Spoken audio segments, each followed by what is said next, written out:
Olá, meus queridos, minhas queridas, que alegria ter vocês aqui comigo em mais essa aula online. Hoje a gente vai aqui conversar sobre ansiedade, sobre medo. E como de costume, quem já está acostumado aí com as minhas aulas online, primeiro a gente tem uma parte introdutória para explicar algumas questões e depois a gente vai nessa nossa segunda parte direto para o conteúdo, tá bom? Então a primeira coisa que eu queria era dar as boas-vindas, né? E te parabenizar por você ter optado por você diante de tantas distrações, diante de tantas coisas acontecendo aí no mundo online. Hoje você optou por estar aqui e olhar para você, para o seu medo, para a sua ansiedade, para as suas questões, né? O que você vai ganhar estando aqui hoje? Muito autoconhecimento, eu acho que talvez a palavra da nossa noite seja clareza e entendimentos que surgirão para que a gente possa transformar a vida prática, né? Eu trabalho com a espiritualidade aplicada à vida cotidiana. Só teoria nesse momento tão de transição que a gente está vivendo, não dá mais para a gente ficar só no campo do discurso, a gente tem que levar para o campo da prática, do comportamento. E no final, eu, para parabenizar quem ficar aqui e para honrar quem vai ficar aqui até o final, eu tenho alguns presentinhos para entregar para vocês, tá bom? O que eu peço para vocês, esteja aqui, de verdade. Esteja aqui, desligue distrações, tá a fim de beber água, pega uma garrafinha, tá a fim de ir ao banheiro, corre lá agora e vai. Pega um papel, uma caneta, um caderno, um lápis, algo para você anotar os seus insights, anotar o que seja importante. Eu espero que a essa altura aí da sua trajetória, né, do seu processo de desenvolvimento, você já tenha um caderninho para anotar essas questões e se concentre, porque é a concentração, o foco que vão gerar resultados para nós na noite de hoje.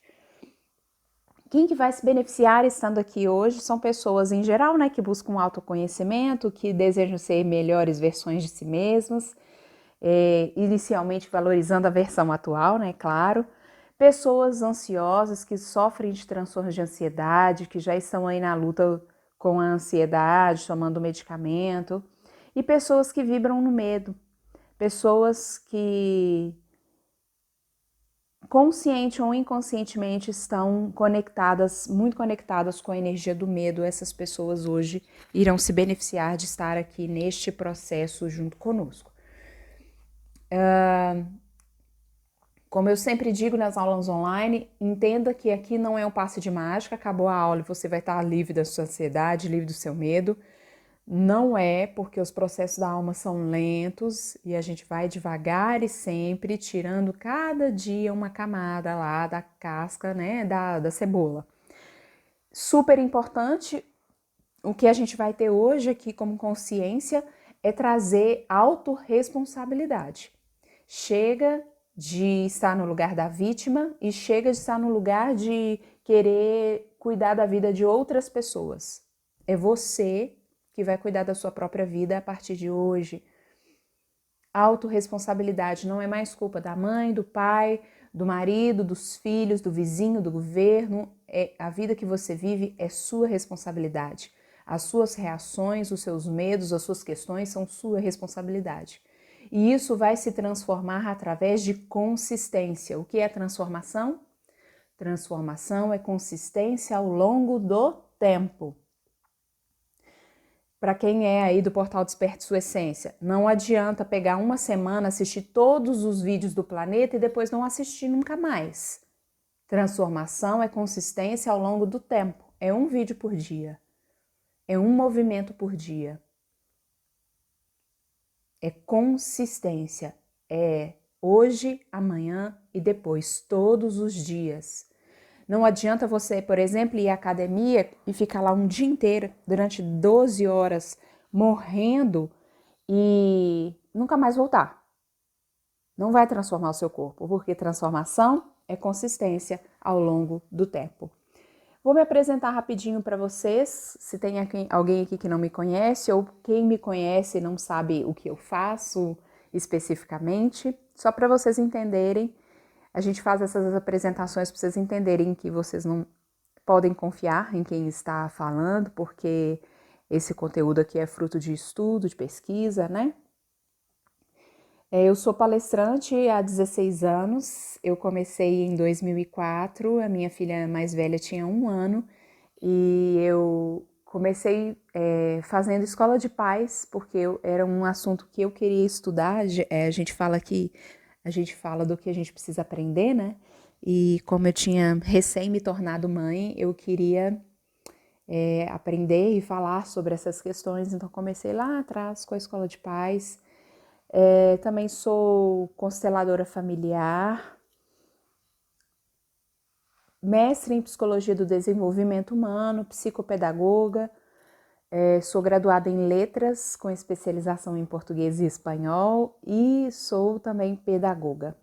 Terapeuta holística, né? Sou mestra Reiki, trabalho com florais, especialmente os florais de Saint-Germain, que são as nossas flores aqui do Brasil. Agora eu estou me atrevendo a entrar aí para o mundo do tarô também e sou psicanalista. Falo em todas as minhas palestras. Esse currículo nada adianta, embora eu respeite muito, porque custou muito dinheiro e custou muito tempo, né? Muito esforço da minha jornada. Embora eu respeite esse currículo, ele não adianta muita coisa se eu não conseguir tocar o seu coração nesse momento agora. Eu falo que a missão da minha vida é cuidar das pessoas através da minha palavra e que o meu propósito é que, se eu souber que alguém em algum lugar do mundo viveu mais leve porque eu existi, eu cumpri o meu propósito. Então, a minha ideia é trazer leveza para você lidar com as suas questões através do nosso encontro de hoje. E sendo assim, dadas essas primeiras orientações, feita essa introdução, a gente vai partir para o nosso tema da noite, ansiedade e medo. E aí, para a gente começar, eu queria te contar que existem somente 2 posturas diante da vida. Uma postura de sim e uma postura de não. Uma postura de sim, de amor, de abundância, de abertura, e uma postura de não, de medo, de escassez. E vejamos, eu não estou falando de quando você precisa falar não para determinadas pessoas, colocando limites seguros nas suas relações. Eu estou falando só da nossa posição, a nossa postura diante das situações que a vida nos traz. Está chovendo, eu digo sim para essa chuva, eu me abro, ou eu digo não, eu reclamo. Eu estou vivendo um processo de doença, eu digo sim para isso, eu me abro para a cura, eu me abro para o entendimento daquilo na minha vida, eu me abro para a aceitação, eu digo não, eu me fecho, eu vibro na escassez. E aí eu queria que você sentisse isso a princípio no seu corpo, né? Como é quando você fisiologicamente você diz não? Como é no seu corpo quando você está com medo? Nós oferecemos as nossas costas, não é? Imagina que alguém vai te dar uma paulada aqui pelas costas. A gente oferece as costas. Por quê? Porque a nossa parte mais forte são os ossos e a gente acha que essa casca vai aguentar a pancada. E uma outra questão, porque eu fecho o meu coração, eu fecho o meu chakra cardíaco e esse curvar de ombros, curva a cabeça, o peito fechado, é como se eu protegesse o meu coração da dor. E quando eu digo sim, quando eu estou no amor, o peito está aberto, os ombros estão erguidos, a cabeça está erguida, eu estou aberta, eu estou exposta, né? Eu estou numa perspectiva de abundância. Como é isso? Escassez, medo, abundância, amor, como funciona? Vamos dar um exemplo prático de algo que a gente tem vivido assim na nossa vida agora? Vou ao supermercado comprar todo o estoque de álcool em gel porque eu estou com medo de que falte. Falta, escassez. E aí eu tô com tanto medo que falta, eu vou lá e compro todo o álcool em gel que eu posso. E aí outras pessoas têm a mesma ideia. E o que vai acontecer? Vai faltar álcool em gel de verdade. E aí você vai estar na sua casa e você vai ver uma reportagem falando que não tem álcool em gel nas prateleiras do supermercado e você vai confirmar a sua crença, tá vendo? Não falei que ia faltar? Ao contrário, se você diz sim para a vida e se você está vibrando no amor, você confia, você entrega. E você vai ao supermercado e você compra 2 potes de álcool em gel, porque você sabe que não vai faltar, porque você confia. E aí você não compra todo o álcool em gel, outras pessoas também agindo assim, também não compram todo o álcool em gel.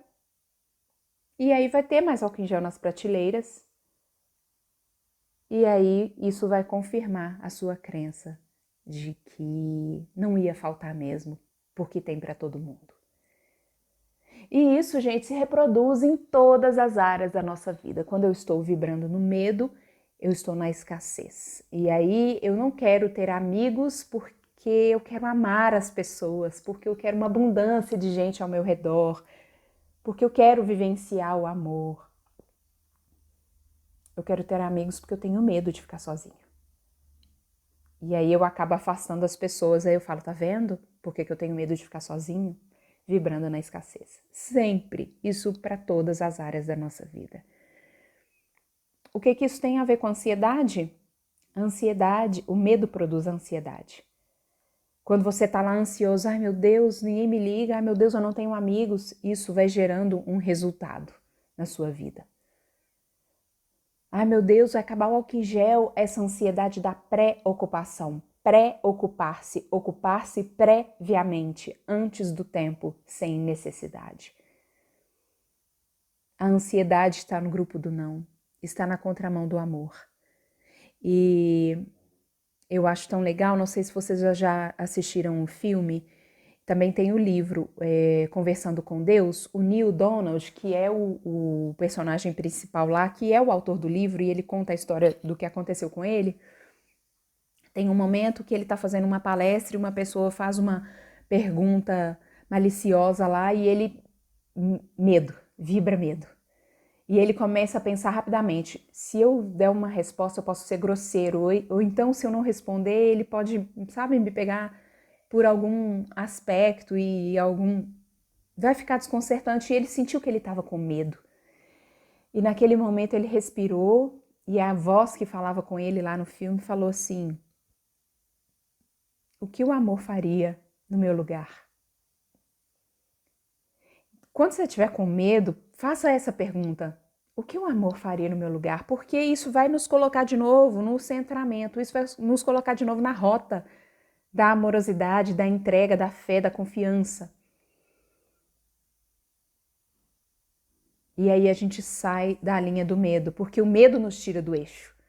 O medo nos leva para defesa, né? Conforme a gente vai ver mais aqui um pouquinho. Só que ninguém, gente, ninguém nasce sintonizado com medo. O bebê não nasce com medo. O bebê pequeno, ele não tem o medo psicológico que nós vivenciamos hoje. O bebê pequeno tem os seus instintos e o medo que a gente herda dos nossos companheiros de jornada e os animais, um medo de sobrevivência, um medo real. Que apareceu uma cobra no meu quarto, é óbvio, eu vou ficar com medo, isso está falando da minha sobrevivência. Isso é um ataque à minha integridade física, é um medo real. Agora, esses medos psicológicos que a gente vive aí, ai, será que se eu chegar lá na festa ninguém vai conversar comigo? Será que ninguém vai olhar para mim? Será que vai ter alguém com o mesmo vestido que eu? Será que eu sou boa mãe? Será que eu sou boa o suficiente pro meu marido? Será que eu sou bom o suficiente lá no meu trabalho? Esses medos psicológicos, a gente não nasce com eles. Quem acompanhou com a gente no portal Desperte Sua Essência e no grupo de leituras lá do Telegram, Conhecer e Despertar, a leitura do livro Os 4 Compromissos, do Dom Miguel Ruiz, sabe perfeitamente como nasce o medo, como nascem as nossas crenças. No sistema que lá o Dom Miguel Ruiz chama e os toltecas chamam de domesticação. Nós entramos num sistema de crenças nos valores da nossa família, da nossa igreja, da nossa escola, das mídias sociais, da cultura na qual a gente está inserido, da sociedade como um todo, e a partir daí nós somos educados a partir do medo. A sociedade educa a partir do medo de ordem geral. Isso tem mudado. Tem chegado aí a comunicação não violenta, tem chegado aí a disciplina positiva, para a gente se relacionar de forma mais respeitosa, mais amorosa. Mas, de ordem geral, o que a gente escuta é: não faz isso porque o Papai do Céu vai ficar triste. Nossa, se você não for um menino bonzinho, o Papai Noel não vai te dar um presente.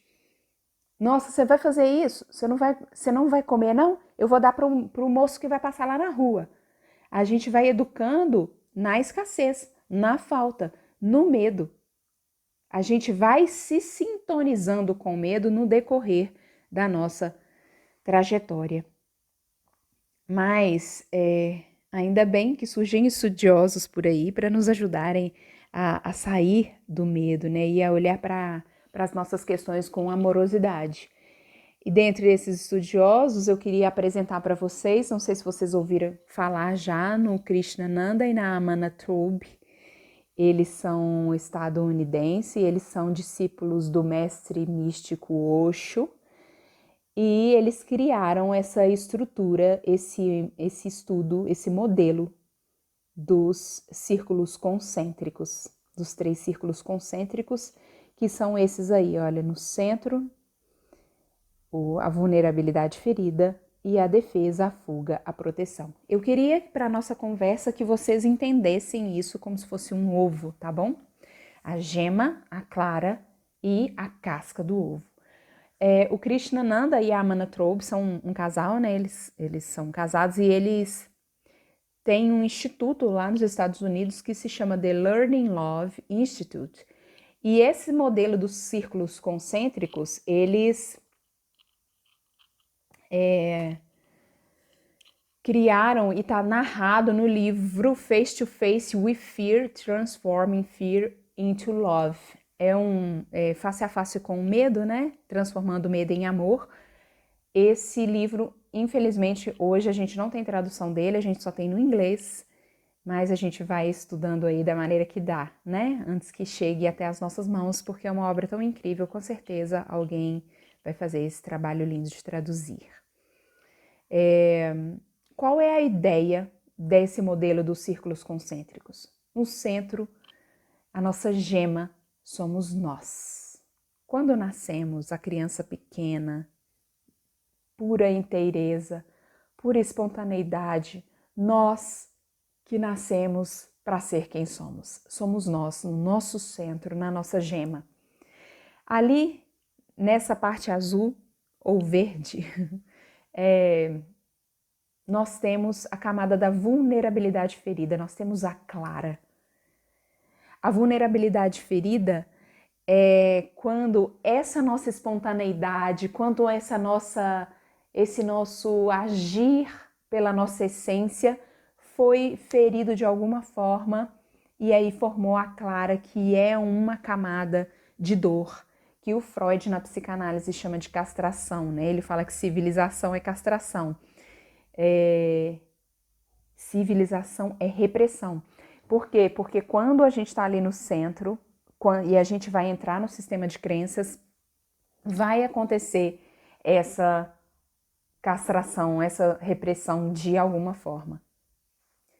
E a camada de fora, que é a camada da casca do ovo, é a defesa, é a fuga, é a proteção. São as estratégias que nós criamos para não sentir novamente a dor da vulnerabilidade ferida. São comportamentos compensatórios que nós adotamos, são comportamentos compulsivos, é a nossa camada de medo, de defesa, de proteção. Porque do eu sentir a dor da vulnerabilidade ferida, do eu me tornar uma criança ferida, então eu vou para a camada de defesa. E como que essa dor vai se manifestar dentro desse modelo dos círculos concêntricos? Olha só, ali no centro, na nossa gema, é o nosso centro, né? Nosso centramento, nosso eu maior está ali. Vem a vulnerabilidade ferida e ela vai se manifestar em nós através de 2 formas, psicologicamente e fisicamente, na vergonha e no choque. Eu vou explicar para vocês o que é a vergonha e o choque, mas eu queria dar um exemplo para nortear a nossa conversa, para vocês se lembrarem durante toda a nossa conversa, que é o seguinte: vamos imaginar que a criança pequena está ali naquele momento de centramento, com a sua integridade, com a sua espontaneidade, brincando com uma taça que estava na cristaleira, aquela taça assim de família, de 1900 e Adão e Eva. E ela está brincando com aquela taça na maior pureza, na maior inocência e distraída e envolvida, né? O Comênios da Didática Magna, ele fala que é algo de muito sério como a criança está trabalhando, é porque as crianças ficam ali com aquela seriedade, fazendo o que elas estão fazendo, totalmente presentes, né? E aí vem um adulto de fora e vê aquilo. E aquele adulto fala: não! Quem deixou você brincar com isso? Vai quebrar minha taça! Ah, menino, pelo amor de Deus, você é bagunceiro demais! E a criança se assusta. A vulnerabilidade, ela estava exposta, ela estava espontânea, ela estava brincando. A ideia dela não era quebrar, não era macular, não era nada disso, ela foi brincar. E aí, com esse grito, ela se assusta, ela se sente humilhada, ela se sente rejeitada. Cada ser vai se sentir de uma forma diferente, né? E vai atribuir um significado diferente a essa situação. Mas o fato é que ela corre para a camada de defesa. Ela corre para essa camada de defesa, por quê? Porque o que ela mais quer é que as pessoas continuem com as caras boas para ela e ela quer voltar a sentir aquele bem-estar que ela tinha quando ela estava lá no centro. E aí, como que nasce a vergonha e nasce o choque? Olha só, inicialmente o choque. O choque, ele é um medo congelado no corpo. Vamos pensar nesse exemplo da taça. Quando alguém grita, não, o menino pode começar a chorar e não conseguir parar de chorar.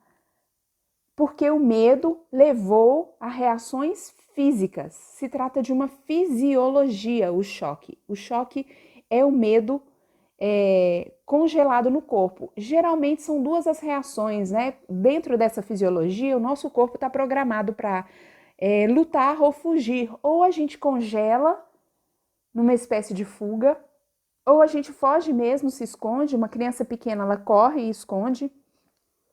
Ou então ela luta, né? Ela parte para cima, ela começa a xingar: não, não foi por isso que eu peguei, você é isso, você é aquilo. Faz pirraça. Porque são as duas formas do medo sair. Ou ele sai através da raiva, ou ele fica congelado no corpo. E quando ele está congelado no corpo, é o que a gente. E eu quero uma coisa que vocês percebam, que a gente está falando da criança pequena, mas a gente está falando que isso são coisas que vão se perpetuando até hoje. Por exemplo, quando o medo está congelado no corpo, eu sinto aperto no peito, aperto nas costas, nó na garganta, um aperto na barriga, frio na barriga, suor na palma das mãos, mãos frias, suor frio, tremores, coração disparado, dores repentinas, agitação, falta de ar, problemas digestivos, né? Ou a gente trava, ou a gente fica com diarreia, falta de apetite, enjoo, sensação de queda, tontura, ataque de pânico, insônia, cansaço excessivo e etc. Provavelmente quem tem transtorno de ansiedade ou quem está vivendo momentos de crises ansiosas tem vários desses sintomas, como o coração disparado, como a falta de ar, como os tremores, dores repentinas, dores de cabeça. Tem algo que disparou o mesmo medo lá da sua criança ferida e que deixou esse medo congelado no corpo. A ansiedade, quando você está tendo lá sua falta de ar, sua palpitação, você está com medo de alguma situação, disparou a mesma situação que a sua criança já viveu em algum tempo e você não conseguiu elaborar isso. Você não fez uma terapia, você não conversou com alguém, você não olhou para isso, então fica congelado no corpo, ok? Num nível mais profundo, o choque ele vai revelar alguma insegurança, alguma tristeza, uma sensação de abandono, de humilhação que você sentiu. E num nível mais profundo ainda, nós falamos sobre vergonha. Psicologicamente, como o choque se manifesta através da vergonha, que é um sentimento que a gente vai levando para o decorrer da nossa vida também. Um sentimento de inadequação, um sentimento de não ser bom o bastante. Eu devia ser loura, eu devia ser mais magra, eu devia ser mais baixa, eu sou muito alta, eu devia ser uma mãe melhor, eu devia ser um funcionário melhor, nossa, eu devia ser um filho melhor. Sempre achando que a gente não é bom o suficiente. Por quê?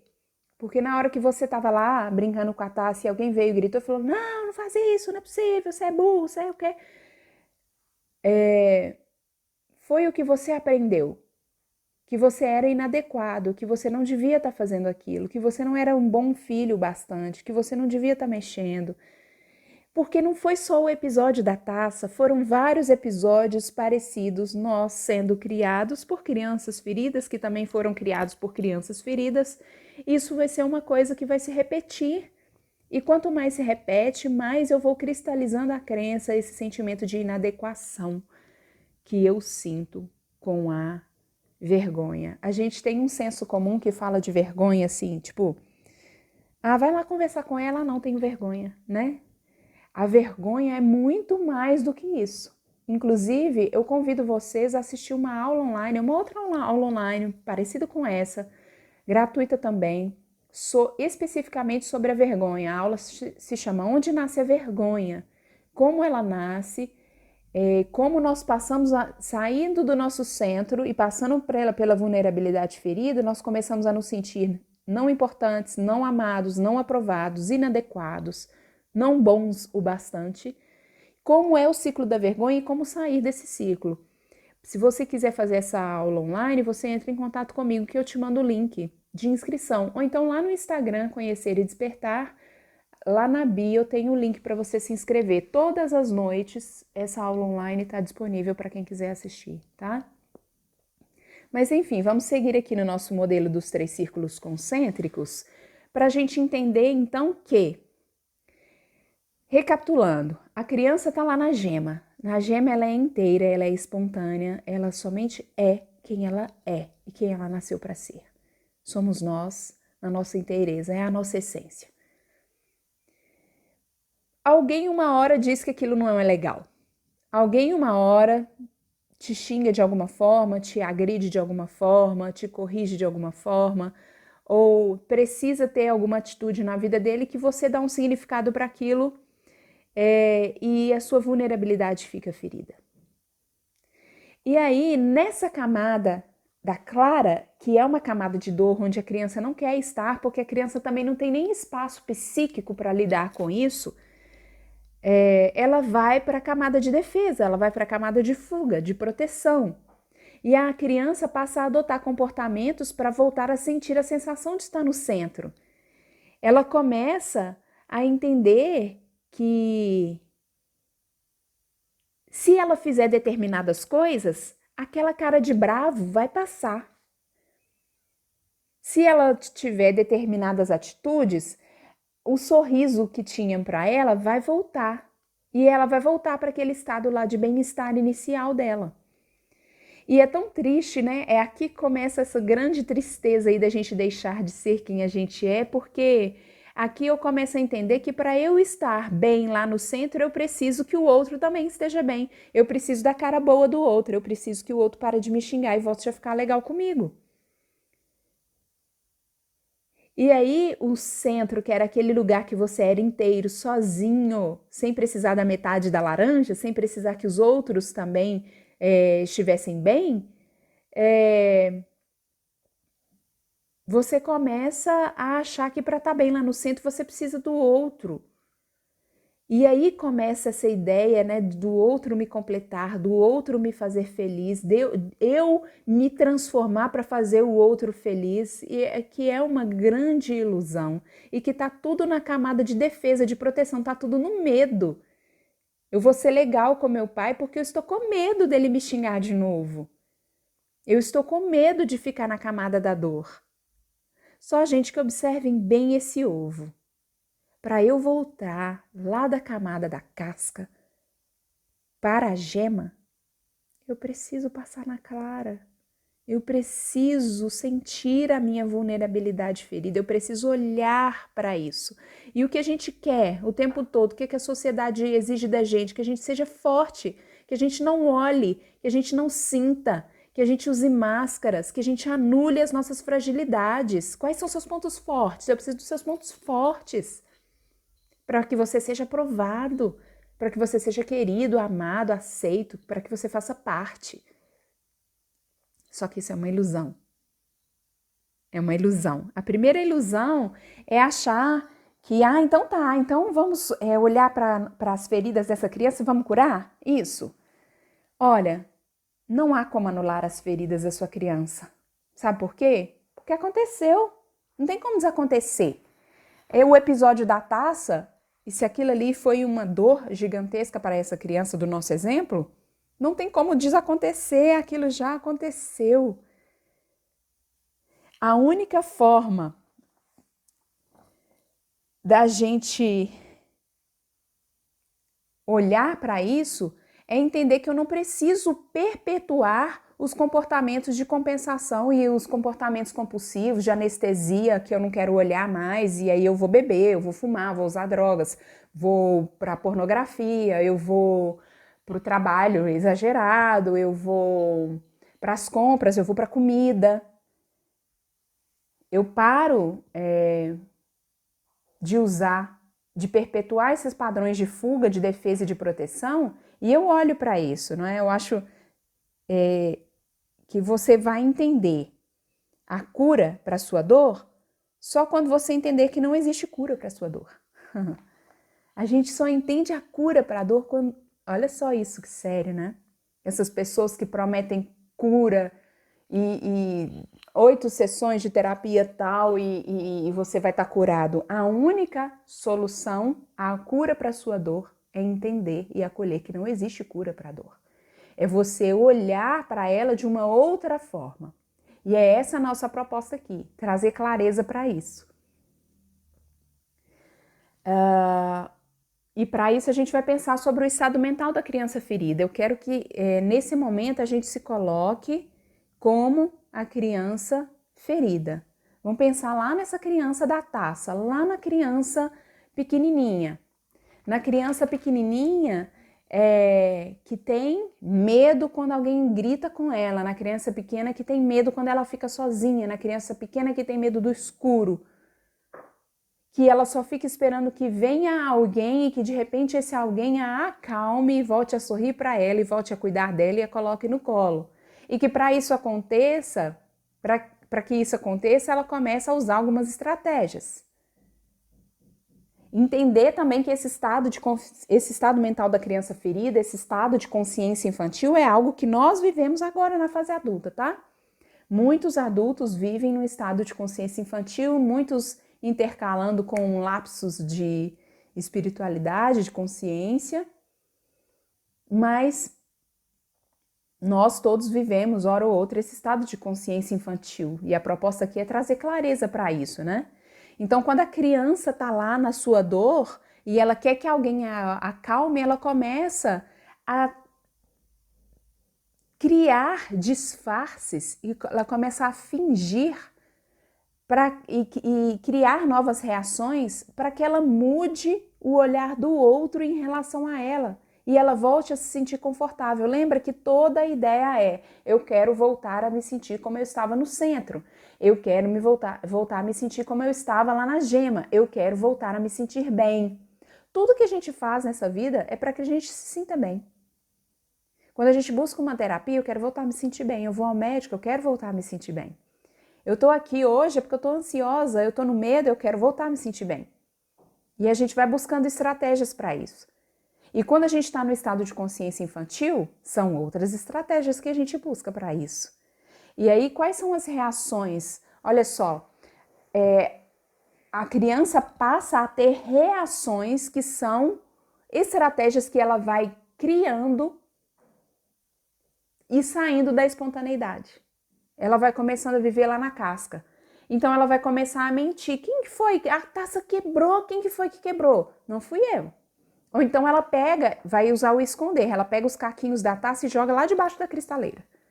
Ou ela vai manipular, mas me perdoa, eu não quis fazer assim. Ou ela vai brigar. Ah, mas eu não tive culpa, papapá, e xinga. Ou ela vai negar. Ela esconde a taça embaixo da blusa e dá pra ver aquele volume ali e ela vai falar até o fim da vida que ela não tá com a taça. E agora eu pergunto pra você, será que nós usamos esse tipo de reações?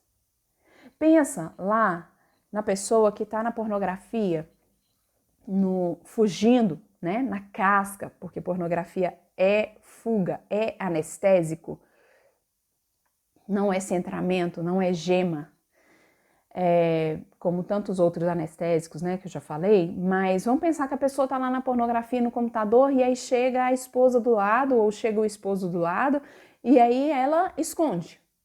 Muda a tela, né, gente? Rapidinho aparece uma tela do Santo Expedito, do Padre Fábio de Mello.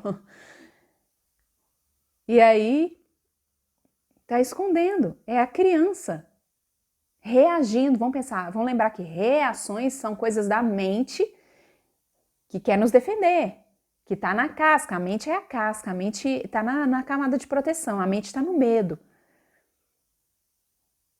E a espontaneidade? Tá no coração, tá lá no centro. O caminho que a gente precisa percorrer de volta em direção a nós mesmos. E aí, quais são essas estratégias da criança? Vamos conversar um pouquinho sobre as estratégias da criança ferida, como ela faz para conseguir voltar na direção do centro, como ela faz para voltar para voltar de retorno ao centro e à sensação de bem-estar. Então, a primeira, a gente pegou alguns nomes, a ideia da teoria é usar alguns nomes simbólicos, mas para a gente entender qual é a função das estratégias. E a primeira é o martelo. O martelo é a exigência. O martelo é a criança que exige o que quer, que não desiste, que fica ali martelando, pedindo, repetindo: ô mãe, ô mãe, ô mãe, ô mãe. E ele não tá nem aí para saber o que é que você está fazendo. Ela só quer pedir e ela só quer exigir. Ela não tá nem aí para outra pessoa. E é uma energia de raiva que está sendo movimentada aí. E o combustível dessa raiva é a sensação de abuso, de violação. Ela se sente que ela não foi atendida no seu direito, né? Essa ideia do senso de direito é muito do estado de consciência infantil. Ah, mas é porque eu tô no meu direito. Isso é muito do estado de consciência infantil, de achar que você tá no seu direito e que o outro também não tem os direitos e você ficar exigindo, né? O outro acaba se afastando. Pensa quando você fica, volta pra mim, volta pra mim, volta pra mim. E aí você vai atrás da pessoa e a pessoa vai falando, não quero, nossa, isso é muito insistente, me dá um tempo. Isso vai afastando a pessoa. E aí quanto mais a pessoa não faz o que a gente quer, mais o martelo vai ficando insistente, né? É o que acontece nesses casos que a gente vê aí, que o cara mata a mulher porque não voltou pra ele, né? O martelo, volta pra mim, fica comigo, fica comigo. Não, é a criança ferida que não sabe ouvir um não. E aí o martelo vai ficando com mais força. Essa é a primeira estratégia da criança. Vê aí se você vai se identificando em alguma dessas. Eu me identifico, tem duas que eu me identifico bastante. A segunda é o gancho. O gancho é a manipulação. É uma pessoa super criativa, gosta de agradar o outro, vai criando várias estratégias para envolver o outro, para agradar, para depois exigir uma troca. Imagina o ganchinho, né? Eu vou estendendo um gancho para você e quando eu desejar, eu puxo você para perto de mim. É uma pessoa calculista, estrategista e ela sabe muito bem o que está fazendo. E é um tipo de manipulação, inclusive, desonesto, mas olha só que interessante. Quando eu era criança, ser espontânea e ser eu mesma e ser honesta não funcionou. Por que funcionaria agora na fase adulta? Quando eu falava assim, não gostei desse presente, não quero dar um beijo nela. E a pessoa falava, para de ser sem educação, menina, agradece o presente. Para de ser sem educação, vai lá e dá um beijo nela. A nossa honestidade não funcionou quando a gente era criança, por que funcionaria agora? E aí eu vou fazer essa ideia do cuidar, cuidar, até fisgar. Isso é muito típico dos papéis, dos relacionamentos. Toda essa dinâmica das estratégias envolve relacionamentos de codependência emocional. E esse papel aqui é muito típico do salvador, né? Eu vou fazendo pelo outro, e aí quando o outro não corresponde às minhas expectativas, qual é a fala típica? Depois de tudo que eu fiz para você, né? Terceira estratégia, a pena com ponta de metal. Qual é a ideia da pena com ponta de metal? A ideia é a responsabilização. Eu vou cutucando, ferindo o outro, responsabilizando ele pelo o que eu estou sentindo. Isso acontece muito com pessoas que na infância sofreram um peso de pais que precisavam muito da criança para se sentir bem, sabe? Daqueles pais, ai, nossa, meu trabalho foi terrível, mas aqui quando eu tô perto de você é tudo melhor. E pais às vezes doentes e que a criança precisava ajudar muito em casa, precisava cuidar e a criança começou a se sentir muito responsável, né? E tem muito ressentimento aí dentro. E o adulto da pena com ponta de metal é um adulto que qualquer mínimo peso machuca, é aquela pessoa que fala assim, nossa, mas tudo aqui é por minha conta, tudo dá peso demais nas minhas costas. Às vezes não é peso, é muita coisa que ela faz. Mas isso não quer dizer que as outras pessoas não fazem coisas também. Não tem a ver com as outras pessoas que não fazem coisas, tem a ver com ela, com a dor dela. Quando ela conviveu com adultos que precisavam demais da criança para se sentir bem, ela cresce com essa questão de responsabilidade, sabe? De tudo eu, é tudo comigo. E ela acaba fazendo isso com o outro. A quarta estratégia é a faca. A faca é a vingança. A gente faz o registro da dor e da mágoa. Aquilo fica arquivado. E a gente não vê a hora de dar o troco. É muito a energia da vítima, né, na codependência emocional, porque sempre ela é a vítima que está sendo maltratada e humilhada por alguém. E quando esse troco vai acontecer da faca, da vingança, nós usamos a energia e a força de todas as vezes que a gente se sentiu assim na nossa vida. Vamos pensar numa discussão no casal, deixa ele. Na hora que ele vier falar comigo, eu já tô com a resposta aqui, ó, na minha boca. Você já tá com a faca amoladinha para dar o troco. Só que na hora que você vai dar o troco, você dá o troco com a energia de todas as brigas que vocês já tiveram na vida, desde a primeira lá na fase do namoro. A ideia aqui é perpetuar a humilhação. Porque quando eu preciso me vingar, eu preciso mostrar para o outro, olha, você me humilhou, eu me senti mal por sua causa, tá vendo? Eu continuo sendo coitadinho por sua causa. É muita postura da vítima, né? A quinta estratégia da criança ferida é a chave de fenda. Consertar é a ideia da chave de fenda. Consertar a outra pessoa. A gente quer mudar o outro, mas não é para mudar o outro, não é uma demanda do outro, não é o outro que falou, ai, me ajuda a mudar. Quando uma pessoa, por exemplo, me busca, né, na terapia, ai, me ajuda, eu quero mudar, enfim. Nós querendo mudar os outros, não por um bem. No fundo, é por nós mesmos. No fundo, é para que nós nos sintamos seguros. No fundo, é para que a gente volte para o nosso lugar de bem-estar. A sexta é a venda nos olhos, tampando os olhos, a negação. A venda é a negação. E a negação, ela tá bem perto, às vezes, do processo da pessoa se tornar consciente, mas na hora que ela começa finalmente a ver alguma coisa ali para se conscientizar dos seus processos, vem uma dor toda acumulada numa história inteira de vida E essa dor vai acabar com a sua autoimagem, vai acabar com a imagem que ela construiu das outras pessoas. Então a pessoa volta correndo para dentro de si mesma e volta para o ciclo da negação. Isso, gente, é muito comum em homens. E eu estava refletindo por que isso é tão comum em homens e eu cheguei a algumas conclusões na hora de quase de gravar esse vídeo para vocês. Homens negam. Mulheres também negam, mas é muito comum em homens por quê? Porque quando você não nega, você abre a sua vulnerabilidade, não é? Sim, eu sou assim mesmo e isso está me gerando muita dor. E o homem, desde pequenininho, homem chora, gente. Homem pode chorar? Não, o homem não chora. O que o sistema de crenças fala para o homem? Ele precisa ser forte. Nossa, você já consegue, você é um rapazinho, né? Não pode ser frágil. Então, por isso que socialmente a negação é uma das estratégias do ego aí, umas estratégias da criança ferida que é mais usada pelos homens. Só que é muito triste, né, isso, porque não possibilita uma intimidade.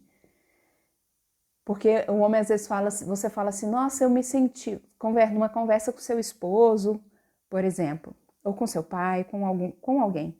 E aí você fala assim, nossa, eu me senti triste quando você fez isso, isso e isso. Ele não vai falar assim, me desculpe, eu fiz. Isso é expor vulnerabilidade. Ele vai falar assim, e você que faz isso, isso e isso? Por quê? Para ele não se olhar, ele volta a coisa para você. Só que isso é muito triste porque não existe intimidade no relacionamento. E o que é intimidade no relacionamento? Intimidade não é você tirar a roupa na frente do outro e ficarem pelados e fazerem sexo. A verdadeira intimidade, sabe qual é? É você estar na presença da sua própria dor, na frente de alguém, na companhia de alguém. É você poder estar chorando, totalmente despida, totalmente vulnerável, totalmente frágil na frente de alguém e esse alguém simplesmente te acolher na sua fragilidade, sem crítica, sem julgamento, sem grito, sem negação. Essa é a verdadeira intimidade. E a sétima e última estratégia da criança é o pote do mendigo virado para baixo. Essa estratégia, ela fala da resignação, da aceitação. Mas presta atenção, não é uma resignação que vem do coração, não é uma resignação que vem da sublimação da situação. É aquela pessoa que desiste sequer de tentar, de mudar as coisas. Desiste de voltar para o seu centro. Ah, minha vida é assim mesmo. Só que esse a minha vida é assim mesmo não é uma aceitação que vem do coração. É cercado de ódio, de ressentimento, né? É quase como uma profecia assim, autorrealizadora, tipo, eu não te falei que ninguém gosta de mim mesmo? Eu não te falei que tudo na minha vida dá errado? Mesmo se alguém vier ajudar essa pessoa, o pote do mendigo dela tá virado de cabeça para baixo, ela não vai conseguir receber a ajuda, ok? Fato é que coisas positivas podem surgir dessas estratégias. Porque a nossa identidade vai se formando a partir do uso dessas estratégias, da nossa forma de estar ali na casca, de nos defendermos das dores que vêm do mundo. Então, por exemplo, eu que sou muito da chave de fenda, de tentar consertar o outro, isso acabou virando minha profissão. Isso acabou virando uma parte boa de mim. Porque de tanto viver isso, eu comecei a usar isso bem. Só que uma coisa que a gente precisa entender que as nossas estratégias, elas são formas de manipular o nosso comportamento e o nosso relacionamento com os outros para que nós não sintamos dores e desconfortos. Se é manipulação, se é estratégia, não é espontaneidade. Não é espontaneidade, não é a sua essência. Essas estratégias não tem nada a ver com a sua essência, não tem nada a ver com o seu centro, não tem nada a ver com quem você nasceu para ser, não tem nada a ver com a sua gema. Você só está se identificando, né? Você está identificado com essas estratégias, mas você é algo muito maior que elas. E aí? E qual que é a saída para isso tudo? Primeira coisa que a gente precisa saber é quem é que quer sair daí. Porque a criança ferida, ela não quer sair daí. É assim que ela sabe se relacionar. A criança ferida que vai falar assim, não, é só assim que eu sei fazer. Eu não vou mudar. Eu não vou sair daqui. Se eu sair daqui, eu vou sentir dor. Se eu parar de agir assim, eu tenho que agir assim com o fulano, porque senão, minha filha, ele monta nas minhas costas. Monta foi muito mineiro, né, gente? Enfim, não é a criança que vai sair daí. A criança, ela só sabe lidar nas estratégias. Foi assim que ela aprendeu. Não é o adulto. O adulto também não quer sair daí, não. Sabe por quê, gente? Pra quê? Ele não vê sentido em ficar pensando sobre essas coisas. Quantas vezes já conversei com algumas clientes, né? Se vocês estiverem aí vendo essa aula, vocês vão lembrar das nossas conversas. Mas o meu marido fala assim, não sei por que você está pensando sobre essas bobeiras, você está sofrendo muito mais depois que você começou a fazer essas palhaçadas de terapia. Depois que você tá lá no portal Desperte Sua Essência pensando sobre essas coisas, você tá ficando mais doida. Na verdade, o que acontece? O adulto, a pessoa que fala assim, ela não vê sentido em você sentir mais dor depois que você tá no seu processo de desenvolvimento pessoal. Então, o adulto, ele não, pra quê? Não quero pensar sobre isso, não. Nem deixa eu quieto aqui. O adulto não quer. Quem vai querer sair desse ciclo aí das estratégias e quem vai querer sair lá da casca, mergulhar na clara de novo, na dor, e para chegar no centro, na gema, é uma instância dentro de você que a gente vai chamar aqui de buscador. É essa pessoa, seu higher self, seu superconsciente, seu eu divino, seu espírito imortal, o nome que você quiser dar, mas é esse buscador que vai olhar para suas próprias questões com um olhar de busca mesmo, de desbravar, de investigação, com um olhar de curiosidade, de encantamento, de abertura, de olha só, aqui como eu estou reagindo nesse momento, olha só os mesmos padrões se repetindo. Ei, Roberta, danadinha, vamos começar de novo, né? Vamos começar de novo, me peguei no pulo. Menos julgamento, menos crítica e mais encantamento, mais deslumbramento em relação aos nossos próprios processos. Esse é o buscador. E aí, para a gente ir trabalhando nessa questão da saída, eu lembro da Alanis Morissette, que na minha adolescência era alguém que eu acompanhava muito nas suas canções, e numa dos versos das canções dela tem essa frase lá, olha, the only way out is through. A única saída para fora é através. Minha única forma de relacionar com o outro, de ir para fora, é passando através de mim mesma. A única forma de voltar para o meu centro é passando pela clara, não tem como fugir, não tem jeito de pular da casca para o centro. Eu preciso olhar para a dor. Eu preciso passar por esses processos dentro de mim. E pode ser, gente, de verdade, que a dor aumente nesses momentos. Porque você vai estar se permitindo uma coisa que você sempre, da qual você sempre fugiu, né? Então, quais são os passos dessa saída? O primeiro é o reconhecimento. Onde eu estou agora?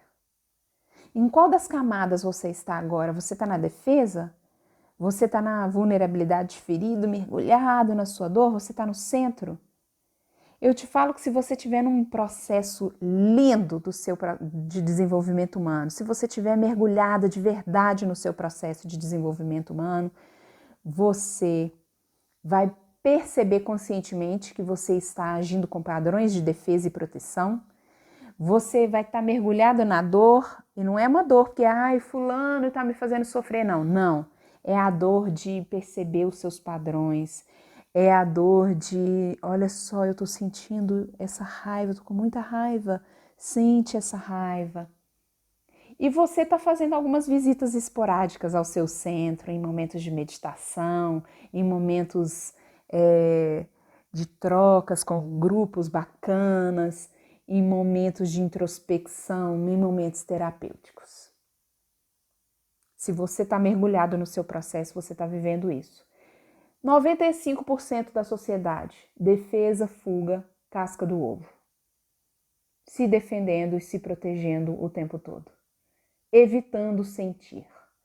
Por isso que todo mundo fica querendo manipular os outros e manipular os relacionamentos, porque quem quer manipular não quer sentir. E o segundo passo para a gente sair, para a nossa saída, é sentir. Sentir é a saída, gente. Para eu chegar no centro de novo, eu vou ter que passar por aquela camada ali de dor. Eu vou ter que olhar para a minha criança. Eu vou ter que olhar para os momentos que ela se sentiu abandonada, sozinha, traída, esquecida, preterida, rejeitada, humilhada. Eu vou ter que olhar para isso. Eu vou ter que sentir isso de novo no meu corpo. Teve um vídeo no Portal Desperte Sua Essência que eu falei sobre as leis espirituais indianas e lá eu dei um exemplo das nossas emoções, né? Quando eu sinto medo, raiva, emoções e eu me fecho na defesa, é como se aquelas emoções fossem ondas de um rio, só que em vez de eu deixar, eu taquei uma pedra no rio, né? Em vez de deixar aquelas ondinhas irem se expandindo até elas se diluírem e sumirem com tranquilidade, eu me fecho e aquelas ondas vão batendo ali nessas paredes do meu espaço no qual eu me fechei, e aquelas ondas, ao invés de se diluírem com tranquilidade, porque eu senti, porque eu me permiti sentir, elas simplesmente viram um tsunami ali dentro daquele lugar no qual eu me fechei, onde eu me fechei. Porque eu não me permiti sentir. Então, quando alguém sentir raiva, quando você sentir raiva, medo, não vai para a camada de defesa, não vai logo brigar com a pessoa, não vai comer o mundo inteiro e tudo que tem dentro da sua geladeira, não vai para a fuga, não vai para nós que estamos num processo de desenvolvimento humano, que a nossa fuga é ficar assistindo 1 milhão de vídeos de cura quântica na internet, achando que as coisas vão acontecer num passe de mágica. Ou 1 milhão de vídeos de qualquer tema, cura quântica foi que veio na minha cabeça, mas qualquer tema. Você mergulhar, e quem é do Portal Desperte Sua Essência, você mergulhar no Portal Desperte Sua Essência e ficar assistindo 1000 coisas para essa fuga do ego espiritual, né? Sente, cara, eu tô com raiva agora, onde que essa raiva se manifesta no meu corpo? No coração? Então tem alguma coisa no meu acolhimento das pessoas aí que eu preciso trabalhar, no amor, no meu autoamor, na autoaceitação. Ah, mas tá doendo, é na boca do estômago, então tem alguma coisa no seu chakra do plexo solar aí, alguma coisa no seu poder pessoal. E assim, rastreando, mapeando, passando esse scanner no nosso corpo, a gente vai entendendo o que nós precisamos trabalhar em nós e não querer transformar o outro para que a gente não tenha que mudar nada. Sentir é a saída, gente. Sentir é a saída. E depois as coisas se acalmam. Quando a gente fala, né, que você só vai entender a cura para a sua dor quando você entender que não existe cura para a sua dor, é porque você vai se permitir sentir a sua dor. E depois que você sentir e entender o que é que está acontecendo, você vai simplesmente acolher aquilo ali como parte da sua vida e você volta para o seu lugar de centramento.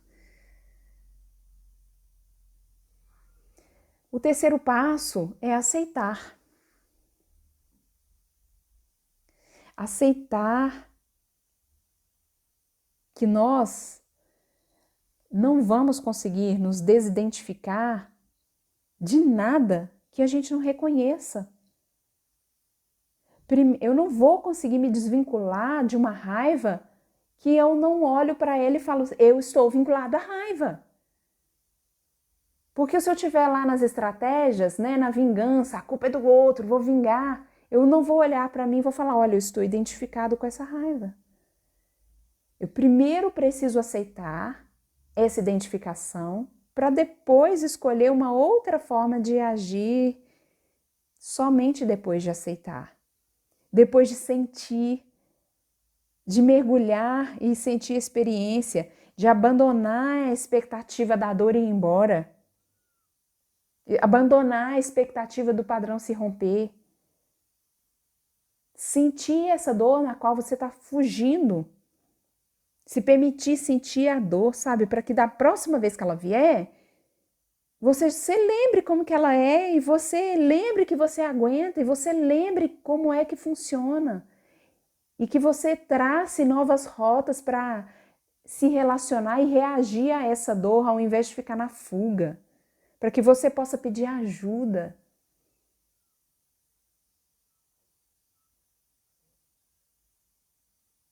Ninguém deve ficar doente por causa disso, gente.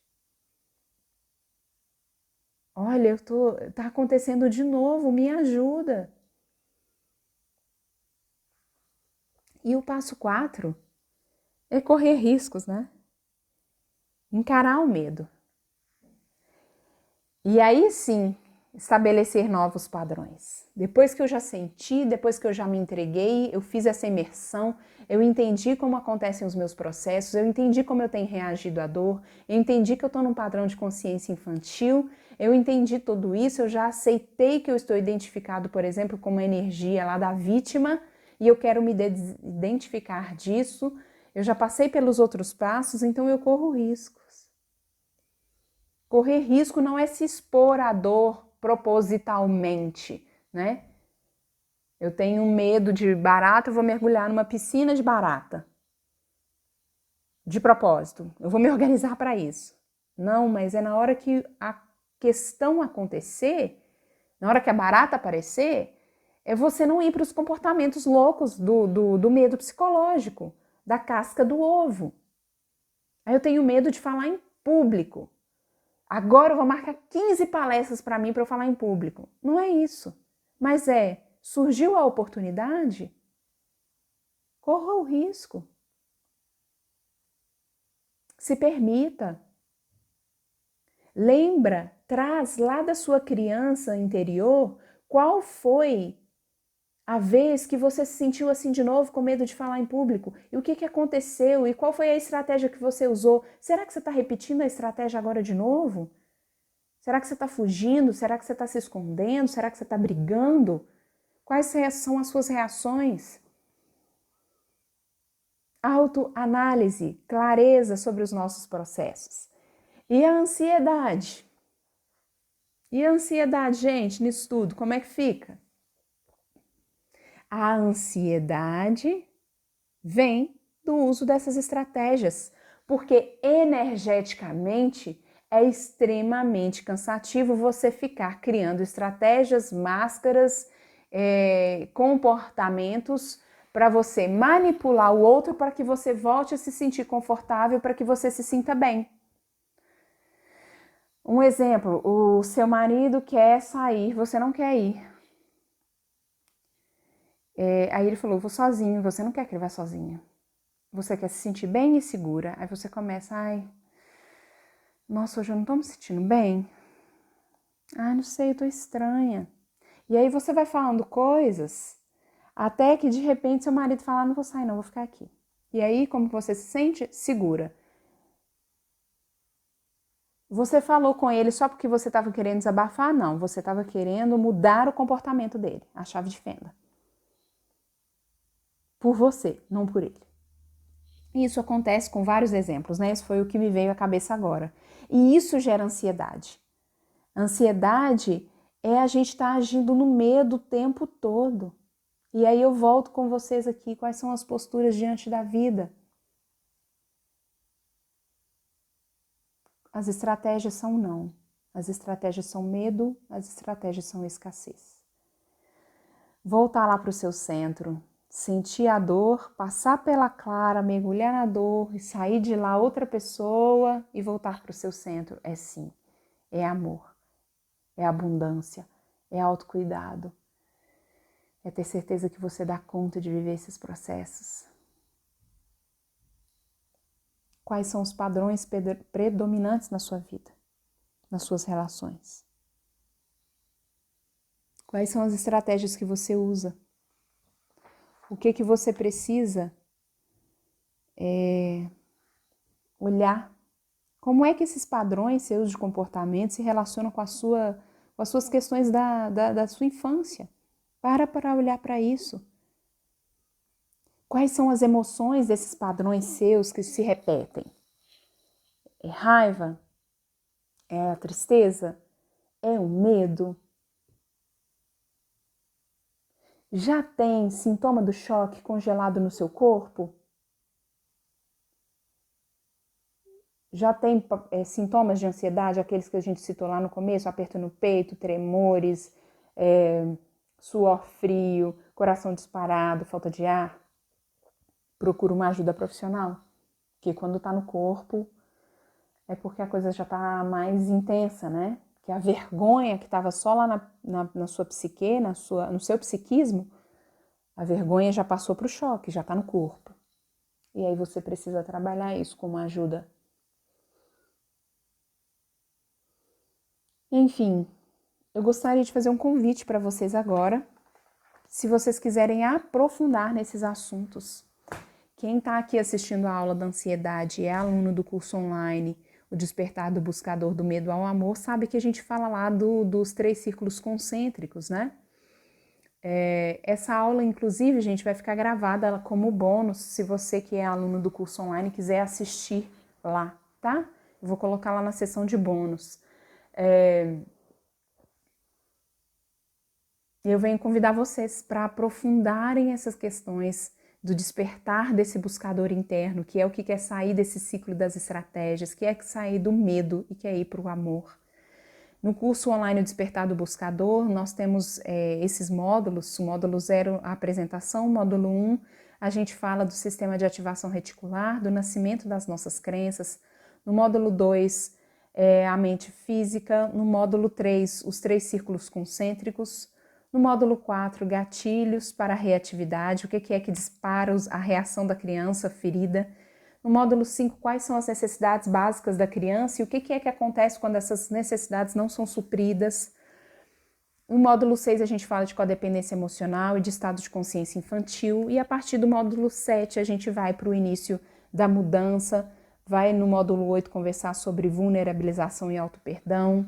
No módulo 9, da criança ferida ao adulto buscador. E no módulo 10, tem vários conteúdos de bônus para auxiliar. A cada um desses módulos, a gente tem uma meditação, um trabalho meditativo específico para fazer de acordo com o conteúdo. É um curso muito, muito rico. E o valor de investimento para você fazer esse curso é R$ 267. Nesse período de março até agora, eu fiz esse curso por R$ 67. Todas as pessoas que se matricularam por esse valor, ou então ganharam um desconto a mais porque são alunas do curso de Reiki, né? Mas para você que está aqui, só para quem está aqui, porque eu já vou mudar lá na plataforma o valor desse curso, o valor do curso vai ser R$ 67 ainda, ou 12 vezes de R$ 6,70. Para você que está aqui, ou se você conhece alguém que poderia se beneficiar do conteúdo desse curso, eu também vou fazer o mesmo valor. O link para inscrição é esse que está aí, da Eduz. Você pode anotar, pode tirar uma foto e digitar lá no seu navegador da internet, que já vai cair direto na página de pagamento. Caso você tenha dificuldades com isso, você pode me chamar no WhatsApp. Se você não tem o meu contato, o número é 31 986465952, de novo, 31 986465952. Vai ser um prazer ter você no grupo, no curso. A gente tem um grupo no WhatsApp específico para esse curso, para as pessoas tirarem dúvidas, para a gente estar mais próximo, porque quem se dedicar de verdade ao conteúdo do curso, questões podem emergir, né, da infância, questões aí do nosso inconsciente, então é bom que a gente esteja uns perto, né, dos outros. Eu também gostaria de te convidar para vir participar conosco do nosso congresso online Desperte Sua Essência. Nós vamos estar aí dos dias 17 a 22 de agosto, uma semana inteira de autoconhecimento, espiritualidade na prática, com várias palestras encontro ao vivo, mesa de conversa, uma masterclass com o Sérgio Kiyoshi para encerrar o nosso encontro. E o investimento é super simbólico nesse congresso, R$ 49,00 apenas. Esse valor pode ser parcelado, mas para você que está aqui nessa aula, esse valor vai sair a R$ 35,00. Então, o total do curso Despertar do Buscador mais o congresso é R$ 316,00, que hoje para você vai sair a R$ 102,00. Esse valor ainda você pode parcelar. Você pode investir somente no congresso se você quiser, você pode investir também no curso somente se você quiser, embora eu ache interessante para o seu processo ficar mais completo, investir no congresso e no curso Despertar do Buscador, R$ 102,00, que você pode parcelar de quantas vezes foi interessante para você aí também.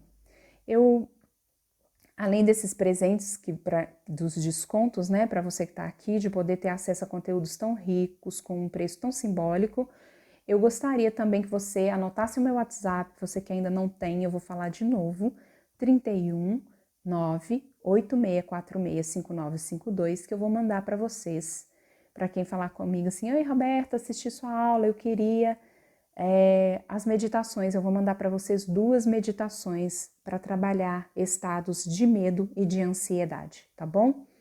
Que vai contribuir e que vai concluir bem a nossa conversa de hoje. Eu espero que essa conversa tenha feito sentido na sua vida. Essa aula continua no ar até amanhã. Se você quiser convidar outras pessoas para assistirem, é só passar o link para elas, se vocês acharem que pode ajudar alguém. Agradeço muito pela sua companhia, pela coexistência, agradeço pela confiança no meu trabalho.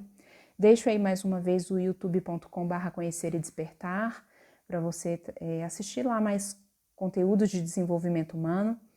Portal despertesuaessência.com.br é o site do nosso grupo terapêutico. Lá você pode estar mais perto de nós, os 15 profissionais do grupo, ler os nossos artigos no blog, ter acesso às redes sociais de cada um dos profissionais do grupo e ficar sabendo das nossas notícias também.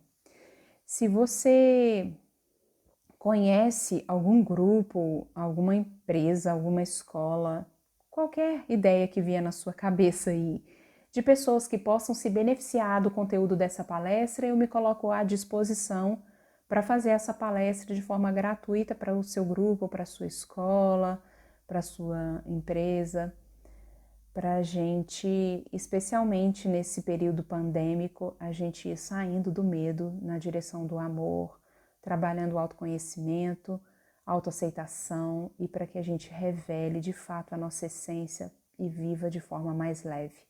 Muita gratidão por estar aqui comigo e até os nossos próximos encontros. Namastê!